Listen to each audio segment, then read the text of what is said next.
So first off, we have a lot of information to unpack in this. We're going to have all three hurdles in this advanced mole question.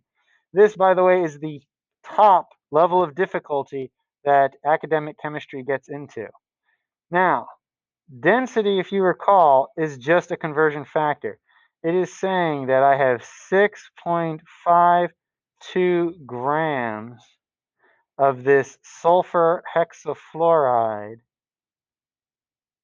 is equal to 1 liter of sulfur hexafluoride. So that's one piece we're going to need to know. Now, this thing is looking for the radius. And if we are looking for the radius, then we are looking for a geometry piece. And if we are looking for a geo piece, then that means we are going to end with geometry since we are looking for a piece of it. So that's some info that we've got there. Now, sulfur hexafluoride, that is SF6. What we have is we already have the atoms of fluorine. So here we have atoms of fluorine, and what we want to find out is the radius of the balloon that that's going to make.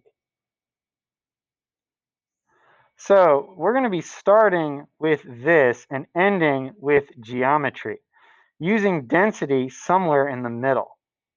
We have 1.95 times 10 to the 24th atoms of fluorine. Now, when we're dealing with this, what we've got is we need to go from atoms of fluorine to molecules of sulfur hexafluoride. So this is going to be our advanced particle step, going from atoms of fluorine to molecules of sulfur hexafluoride. Now, for every one molecule, we've got 6 atoms of fluorine. So now that we've got that taken care of, we can use our mole to go from molecules to grams. So we're going to follow this up with a mole conversion. Oh, I'm sorry. It doesn't like when I do that. So again, we have here is we have our advanced particle step.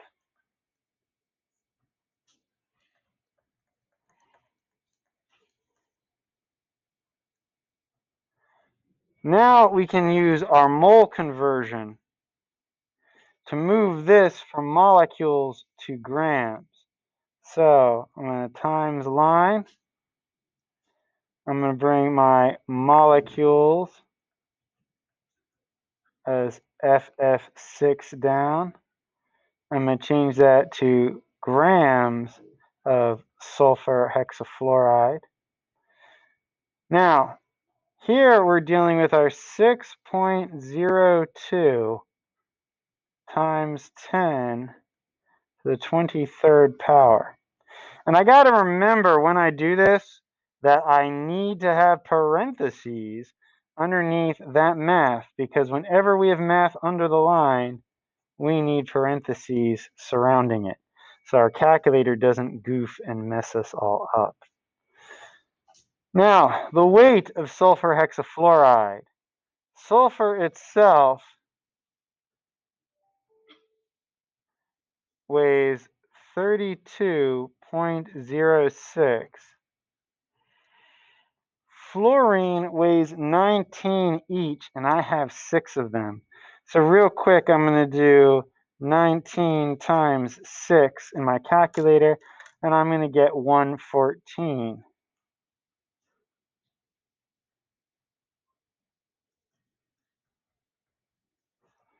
I'm going to then add those two together, 114 plus the 32.06, and I will get my mass of sulfur hexafluoride, which is 146.06.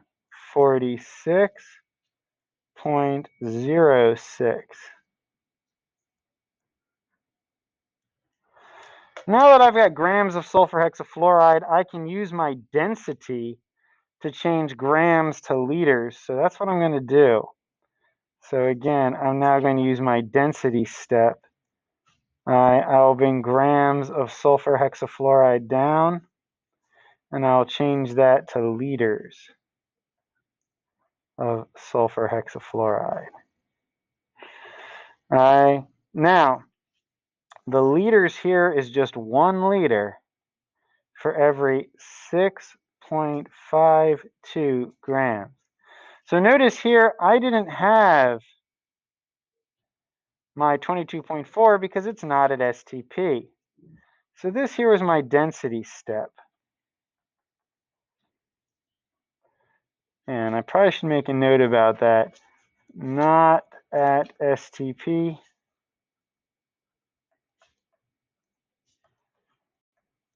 So no 22.4 liters. Now I did not mark it, but I'm going to now. The step I had after advanced particle was just a basic mole conversion. So here we're just doing our standard mole conversion. So now that I'm at density, I'm at liters, but liters is not as useful as what I can have.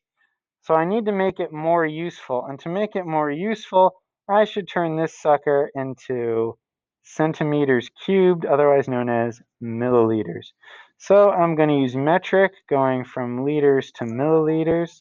It is 1 liter for every 1,000 milliliters. And again, this here is a metric step.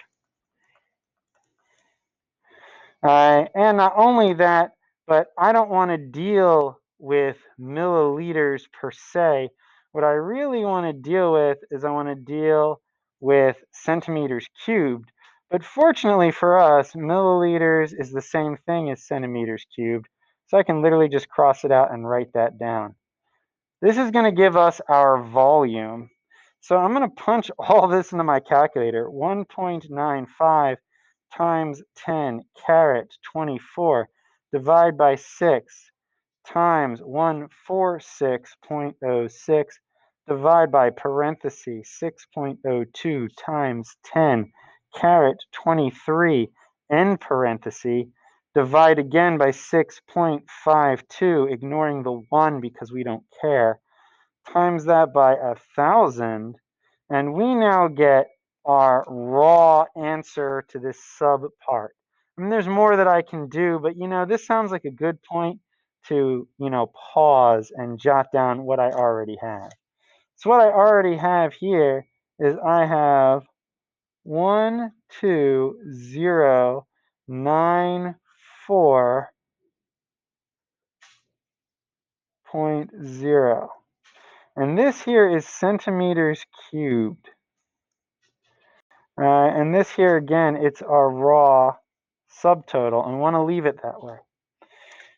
Now, if I go back to my geometry, which I totally should, okay, I find that this volume is equal to 4/3 pi r cubed. And what I want is I want that r cubed. I want that r. So I'm going to deal with each of these in turn. I am going to deal with the 4/3 and then move on from there. So the 4, I'm going to divide by 4. So that'll get rid of my 4. Divide by 4. Then I'm going to take care of my 3.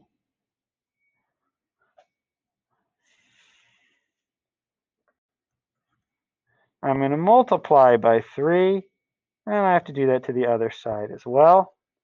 And then I'm going to get rid of that pesky pi. So I'm going to get rid of pi. I'm going to do that by dividing both sides by pi.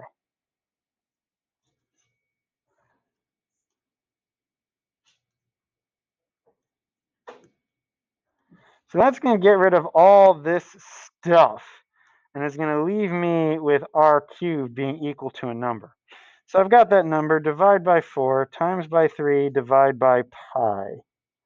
And again, you can use the 3.14 or the key on your calculator.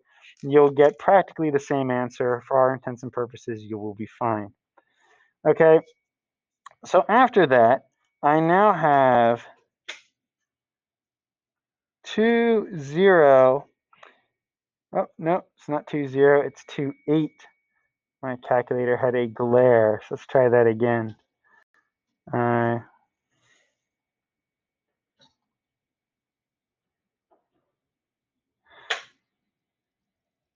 8, 8, 7.2. There's more, but I really don't care. It's beyond the digits we'll need. So, you know, there's more. And this is, of course, going to be centimeters cubed. And this is equal to r cubed. So the very last thing I need to do is I need to cube root both pieces. If I'm going to get rid of that r cubed, I need to cube root it, which means I need to cube root the other side, which includes the centimeter 3. So I'm going to cube root that.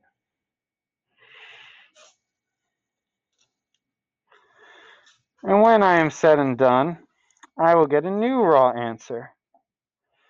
And that raw answer is 14.239. This is going to be my raw. And I look back at the problem. In the problem, I've got 3 sig digs and 3 sig digs from the questions here. So 3 sig digs and 3 sig digs.